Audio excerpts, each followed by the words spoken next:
2 years ago, I had a crack at joining the Air Force as a pilot. I was very lucky. I got through all the testing and I walked away with an offer for pilot for both the Army and the Air Force. In the end, I decided to knock it back. So if you're new to the channel, my name's Andrew. I'm 38 years old, and 2 years ago in 2022, I took my first trial flight, and what a journey it's been since then. The whole purpose of me making this video was to share a bit of information about my journey. You know, your journey is going to be different if this is something that you actually want to do.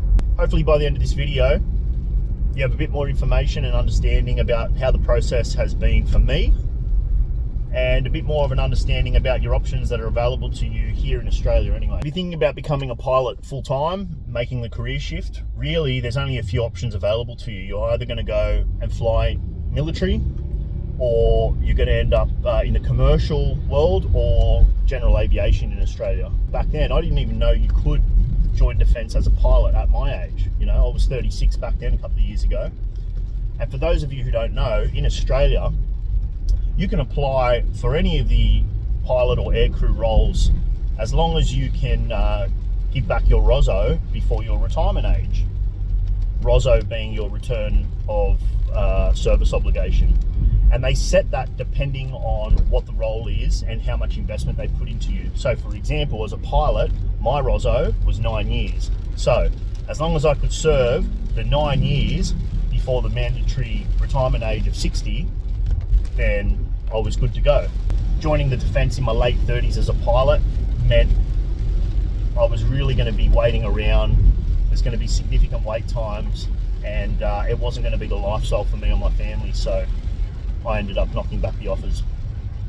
Very few guys are at 1 FTS or 2 FTS in their 40s, and of those guys, I would say probably a solid 0% have any chance of flying fighters. But realistically, if you've got the smarts and you're medically clear, I'd say have a crack. I did it.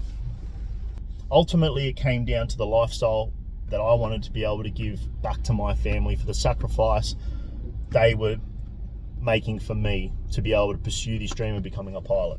It's a long drawn out process if you decide to apply to the military, but it's a great option in my opinion if you're in your early to late 20s. Once you get to 30, you've probably got a few more life commitments. You can definitely still apply. I did. I applied at 36. I was successful. If I can do it, anyone can do it, but you do have to apply yourself.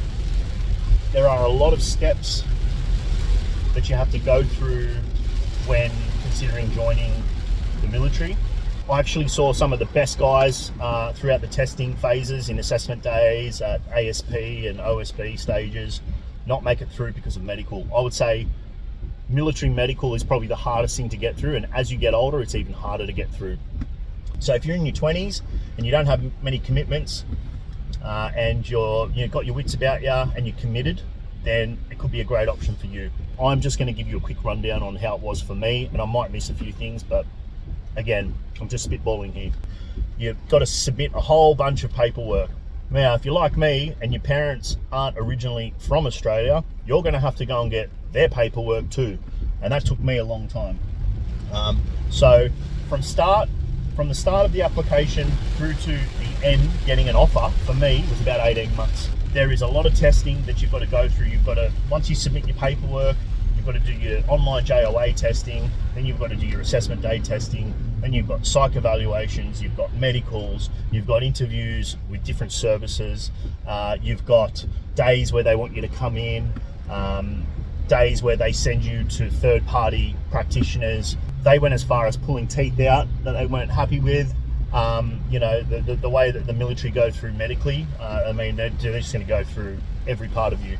And if there's any issues, they're going to find it. So just understand what you're getting yourself into. ASP was probably the hardest part of the whole lot in terms of testing. There's a lot of cognitive testing, psychometric testing, but most of it is sort of logical, maths-based, and I guess tests designed to see if you can handle pressure, really. I actually really enjoyed ASP. Gives you a great understanding about what military life's going to be like. So you go down to Victoria for 4 days, you do the testing, and then pretty much after your testing you get feedback and they tell you how you went. If you've received an offer at ASP, after that you sit your OSB, which is your Officer Selection Board. Now this is the interesting thing. I saw a lot of guys get offers at ASP and OSB, but until you get a letter of offer, or a LU as we call it, then it doesn't matter. You can do really well at ASP and OSB, and on paper everything looks good, but if you don't get a letter of offer, then nothing happens. And I saw quite a few guys in that kettle of fish. In Australia, there's a lot of waiting around. There's a lot of back coursing. I mean, I've heard that once courses get going, it's all right, but you could be waiting a while before you even hit that flight line. Depending on what service you fly for, if you decide to join the Army, you'll be doing RMC, which is essentially soldier training, and you'll have to do that before you even step foot on the flight line, and that's 18 months. They've just done a trial of 12 months, but that's still a year of your life. You're going to have to commit to soldier training before you even think about flying. So something to weigh up if you're, if your heart's set on actually flying. Now, sorry, I know it's a little bit loud out here, but it is pissing down with rain. So hopefully you can hear me. I won't know until I check the video after this. Now, probably the more common way of becoming a professional pilot would be going down the commercial route, or flying general aviation in Australia. It's a massive industry here. Commercial airlines, probably not as big, but they're still currently in 2024 a massive opportunity if you're thinking about becoming a pilot. And I would actually say the guys that are thinking about becoming a pilot as career 2.0, the guys in their 30s, 40s, even 50s, if you're committed and you've got a strong support network behind you, your family understands what you're trying to do, maybe you've got kids but they're not super young, and you're really motivated to actually do it, then I would say 2024 is an unreal year to make that switch and have a crack. Never before have I seen so many opportunities in aviation as a pilot with such low hours or experience. It's just unheard of. And if you speak to any pilot who's been around the traps for a while, they'll tell you the same thing. There are ways to do this. And aviation is a game of snakes and ladders. I've got a lot of friends that got into aviation 20 years ago when we finished school. I finished school back in 2003. That's a scary thought. Anyways, I finished school back in 2003. And a couple of my friends who fly for Qantas today, explained to me how difficult it was. And I actually saw it. I saw it over the last 20 years. The sacrifices they had to make, the terrible jobs they got, the poor pay that they were getting. There is a generation of pilots that had to go through that for many, many years, and it's completely changed. So where do you start with flight training here in Australia? Now, look, there's 1,000 different options, and I'm sure you've probably researched a few of them online if you're watching this video. However, in my opinion, the early bird gets the worm. So the sooner you can get through the training and get your ratings and get your licenses and become employable, the better. Maybe airlines isn't what you want to do at all. Maybe it's charter flying or corporate or, GA flying up north. There's a bunch of different options, but I would say it's important for you before you even start to get clear about where your destination lies. Because if you can't envision where you're headed, then you're not headed anywhere. So just bear that in mind. So once I'd sort of decided that I wasn't really going to continue, going down the defense path, I'd also already started applying for a few of the cadetships around in the commercial aviation space, and I decided that maybe I could have a crack at becoming an airline pilot. And even though the industry right now is screaming for pilots, it's still very difficult to become an airline pilot. I started researching all the available options here in Australia, and ultimately, in terms of an accelerated flight training program, there are a couple of different options available to you. With the Rex Cadetship, basically they cover your training. You have to contribute a small amount, but then they bond you for a significant period of time. But then again, they're getting you through the training fairly quickly and guaranteeing you a job at the end, which is great. Sharp Airlines also has a cadetship program. However, I'm pretty sure that you have to pay out of pocket for that. and it's not covered by HEX. And then last but not least, there's the Qantas Group Pilot Academy. Now the Qantas cadetship, again, is covered through HEX. However, they do have scholarships for a certain component of the course. They won't cover the entirety of the course, and it's quite competitive. So back when I decided that I wasn't going to be taking the defence offers, I'd already started my application to Qantas. And again, there's just a series of processes that you need to jump through. So to begin with, I had to do some pre-testing, some maths and physics. You get through that, then there's another stage of deductive logical reasoning, applied numeracy, just some basic tests. Then once you get through that, there's a bit more study that they require you to do before they get you to do the next round of testing, again online. If you get through that, then you've got to do the Cut E testing, again more logical and numeracy based type testing. If you get through all that, then you'll be invited up to Toowoomba, where the Qantas Group Pilot Academy is based. You're up there for a couple of days. You get to do a tour of the facility, and then it finishes with an interview with the head of flight operations. Not going to lie, it was a pretty brutal interview. It wasn't easy.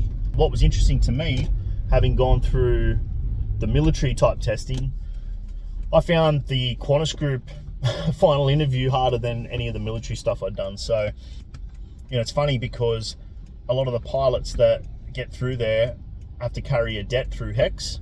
So essentially they're self-funded pilots, but they don't make it easy, and they won't just accept anyone. And the whole reason is just the pure amount of workload that you've got to get through in such a short amount of time. So there are other options when it comes to pilot training. There are cheaper options out there, options that give you more time. But for me personally, I was looking for the quickest way from start to finish to get my licenses, my type ratings, everything I needed, so that I could start building that experience as quickly as possible and become employable as a professional pilot as quickly as possible. Your situation might be different, so do the research, watch as many videos as you can, ask as many questions as you can, and if there's anything that I can help with, or if you have any questions, feel free to just put it in the comment section below, send me a message. So at the end of all that, I was very fortunate to walk away with an offer to start my commercial pilot training with Qantas Group Pilot Academy. So my start date is the 24th of June 2024, and I'm pumped. I'm really looking forward to the challenge. For me personally, it's going to require a bit of a mindset shift, just getting into a bit of a daily routine of studying, drinking from the fire hose, as they say, in terms of the amount of information. I think it's going to be an interesting journey, to say the least, over the next few months.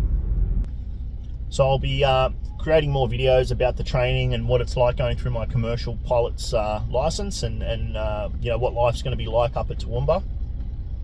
But I just wanted to make this video to sort of give you a bit of information, especially to those people sitting on the sidelines thinking about it. My biggest piece of advice would be just take action. You can take action in the smallest way, but be consistent. Every day, every week, every month, just move a bit closer towards your goal. Maybe your first step is just jumping in the car and driving out to the airport and booking in your first trial flight. Maybe your small bit of action today is researching options that allow you to get into aviation if you don't have much money. Like getting into gliding. It's a great way to get into aviation. That's what I do. Anything worth doing is going to require a bit of hard work. It's going to require a bit of planning, and it's going to really require you to get outside of your comfort zone, and most importantly, take action. There are so many ways you can take action. There's also so many excuses that can hold you back in life. So I really hope that this video gives you a little bit of inspiration and some motivation to get up off your backside and give it a crack. You can really go down the rabbit hole when it comes to taking information from everyone. Look at the research that's out there. Boeing's released a massive report on the pilot shortage and where it's headed over the next 10 years. You can find all this stuff online. I would personally avoid opinion-based information as much as you can, unless it's from someone really credible. Today's video has just been relaying some information about my personal journey, and hopefully if there's something there that you resonate with or you find informative, then that's great. Hopefully I've given you a bit of value. But I'll tell you what, you can fail at something you hate.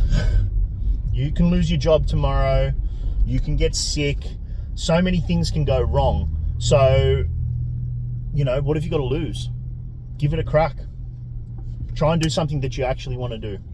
So that's it from me, guys. Thanks for watching this video. Once again, if there's anything that you want to know more about, just leave a comment below, and who knows, maybe I'll make a video on it. If there's something that, you know, a whole bunch of you guys want to know more about, just let me know, and I'll be happy to do another video. Thanks again, guys. You're on my channel, The Quiet Achiever. Dream it, believe it, achieve it. Go and do it.